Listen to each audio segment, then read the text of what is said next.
Good morning everyone, I'm back at the Hirst Wood Burial Ground.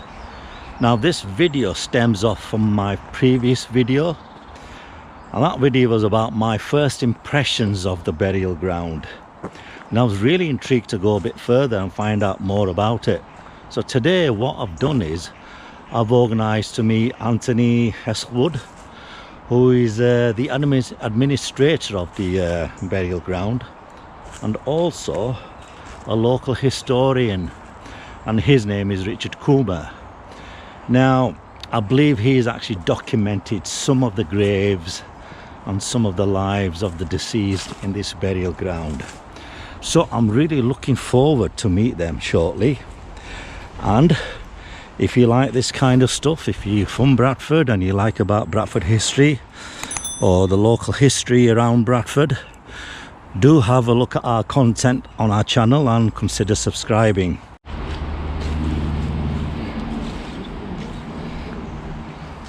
This is the chap.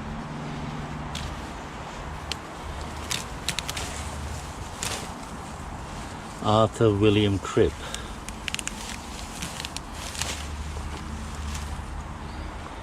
So what's the story behind this person? St Paul's, burials in St Paul's became full. Yeah. And they decided they needed a new cemetery.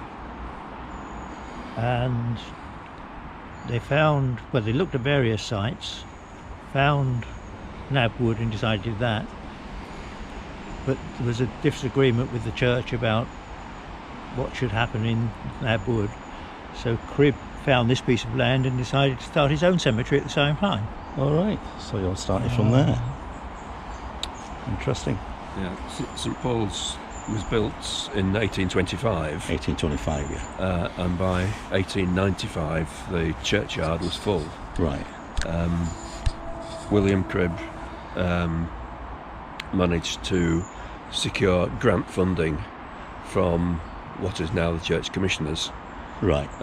And to buy 6 acres of land here and create a new burial ground. Okay. We have a management plan. Right.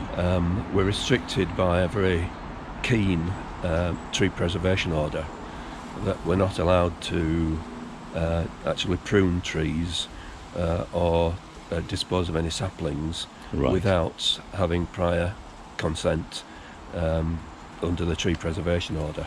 It's actually a common theme with the cemeteries. I've noticed that there are a lot of hindrances and restrictions in there. So just because it's overgrown doesn't mean it's been neglected. You have got, you know, issues to overcome. Yeah. But part of the plan is to leave it in its natural state, but to try and ensure that the various memorials can still be seen and read. Yeah. We have over the years suffered a lot of vandalism. Yeah. And that's something that we will never completely solve. Absolutely. Including a few years ago, all but one of the war graves that are here had their stones shattered. But they were all replaced within 3 or 4 days by the Commonwealth War Graves Commission. Right, shall we have another look? Are you interested in the individual stories? Yeah, I mean each grave has a fascinating story, but you lead the way, whichever you think we can. This is one. This is around this side. Oh, just round here. First World War hero.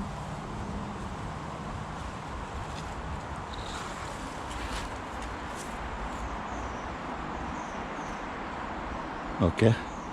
I'll tell you what we've got and then you can see which ones you want to go to. There's one down there, another First World War burial, buried the same day as his 4-year-old daughter. Oh, yeah, definitely we'll go and see that. So that's... That one in the middle there, you can just see it. The one down there with the Commonwealth War graves. Right, okay.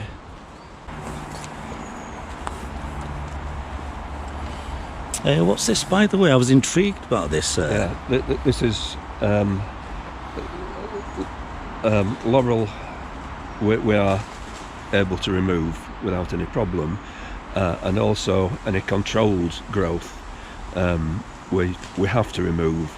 And there was an outbreak of Japanese knotweed here. I thought so, yeah. So that's been treated again this year. It's been a regular thing, but we're hoping now that we might have completely eradicated it from here. There is another plot just a little further down. That's what I thought, yeah. So this is actually treated, this area. Yes. Yeah, I did come across the one further down, yeah. They have some yellow flags there as well, noticed. I was trying to figure out what was all that about. Those are odd extra growths that it discovered when they came to survey just how much there was. It's my favourite gravestone in the place. Obviously a musician, Yeah, but I can't find anything about him. I think that's a violin. Is that the violin? Just down there, violin? Or musical instrument, yeah. I've searched locally, I've searched where he was originally from, and there's no report. And you think, usually when a local musician dies, there's a story published. Yeah. But nothing. There's got to be a story there.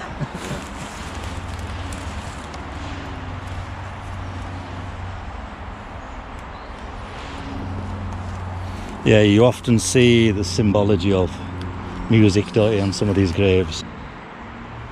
I have seen bats around in an evening. Right. We get deer in here in an evening. Right. Quite frequently as well. There's 3 acres of land which is terraced and got graves on it. Below that there's a steep woodland and a valley of 3 acres which is still actually part of the burial ground. Right. There was a pond within that had a rare type of newt in it. Yeah. But the national organisation came earlier this year to do a survey. I did point out that there wasn't any water down there at the moment, but they still came to try and collect some water samples to get DNA to prove whether the newt was still here, but couldn't find the water. But I think now there is a bit of dampness down the bottom. So the extent of the graveyard itself, the graves were all created by being bricked and then stone put across the top, leaving spaces. And so whilst looking down from above they appear to be underground, in actual fact a lot of the burials are almost in the Jewish tradition have been above the ground. I see what you mean, yeah. Because they're behind the wall there. But there's as much land on this side which is still part of the official graveyard, but we've never attempted to try and bury anybody on the slope like that. Right. That it's part of this tree that dropped off in the storms over not the last lot of big storms, but just before Christmas. Right. That came down. So I've noticed that wall collapse there as well the other day. Yes.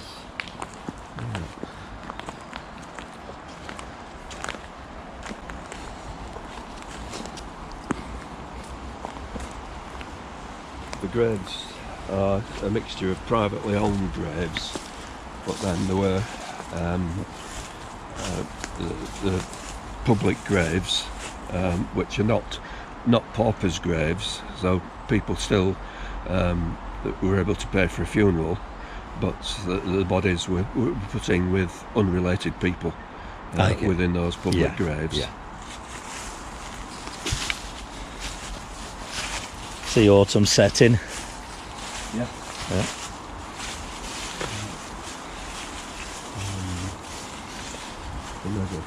Sure.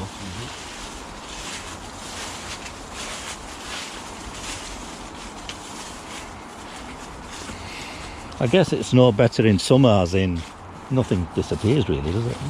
Just sticks, doesn't it? I bet it's all stubborn.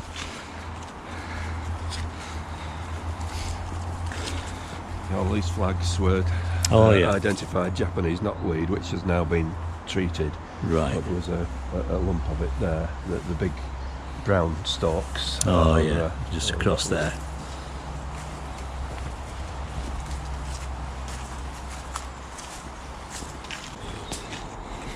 Our most effective security system are the number of dog walkers. Oh, who I've come through noticed. here. I've noticed. Yeah. It's quite a popular space. So I assume there used to be a gate across there. I've noticed some hinges in the entrance as the gate disappeared. I would think so. Yeah. Yeah. Initially, when cremations became more popular, cremated remains were interred in here, and there's a row of plaques there. But then the Garden of Remembrance See here. across the wall Oh yes, I remember seeing it. was created, which is now used for cremated remains. Right. So there's still 4 or 5 interments of cremated remains a year in the Garden of Remembrance. Right. Yeah. But in the 2005 was the last full burial in here.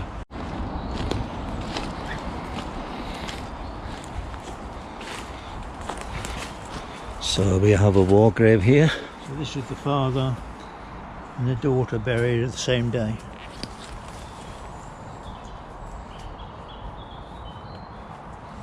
Daughter over here. That's Do you know the story behind it? Do you know the story behind the daughter? No, no. in the report it just says that she succumbed the day after he did, and they buried them together. Oh dear. Didn't say what was wrong. Right.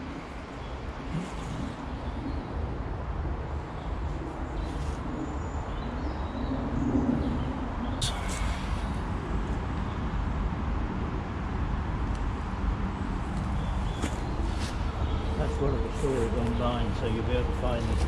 Right. We had a number of thefts of Celtic crosses, Okay. Right. and there's a number of instances around where the thieves actually dropped the crosses and broke Oh, is them. that what's happened there? Right. And so I didn't want to take them, so where possible we've actually put them adjacent to the Right. grave that they actually came from. Yeah, it's funny you've said that. I've seen a couple further on, and I thought it looks like somebody's knocked them over deliberately. You know, Yeah. so that's the story behind that. No, there's I one. think they were trying to steal them Yeah. because there's apparently a market for Celtic crosses, Yeah. but they're too heavy and dropped them and broke them. There's a couple by the gates Yeah. that we don't know where they came from, but they obviously got them as far as the gate and then dropped them. Just on the side. You're right. Yeah. You're right. Yeah, I've seen that. Yeah. So this is it.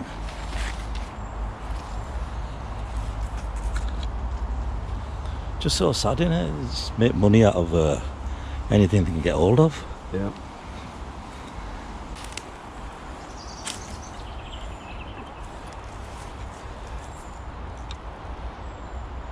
Barbara Lamb was the last person to be buried in here as a full burial. Okay. Right. Since then, her younger sister's ashes have been interred in the same grave plot. So all 4 sisters are laid to rest together. Right. What year was that? I could just. That was, I think it was in 2005, or 2003. 2003. Right. Not that long ago, really, if you think about it. It's surprising how long ago. It doesn't seem that long ago. Does it? No. It's When 20 you- years. When you start counting the years, I know. That's right.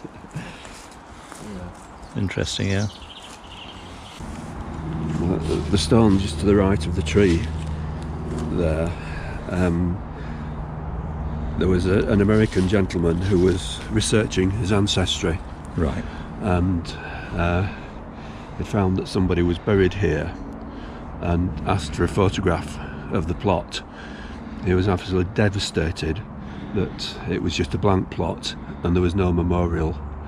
So from America he arranged to have a memorial stone Right. installed on the grave of a relative that he'd never ever met and didn't know existed until he started doing the family research. Amazing. So that the middle one there, just opposite the tree. So the sort of square one. Yeah.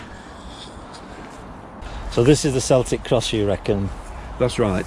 And this, I don't know where it came from, but this was as far as they got it, Right. and then dropped it.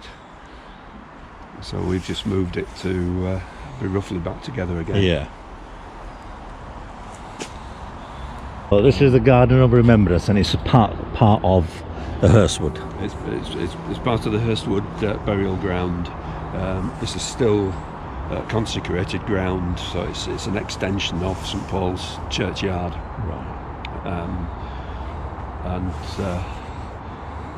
each plaque has one or two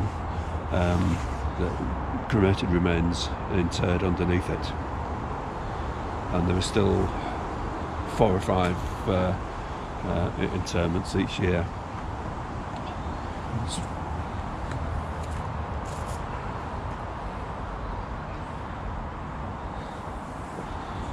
You got some on this side as well. Yeah.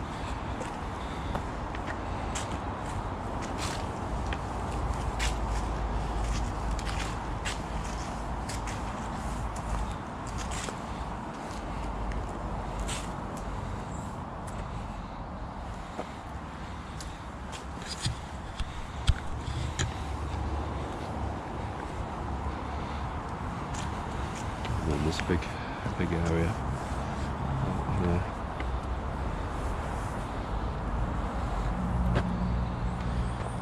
Some of the gaps, there are cremated remains underneath, Right. but the family either didn't want or couldn't afford to Right. put a stone over the top of them.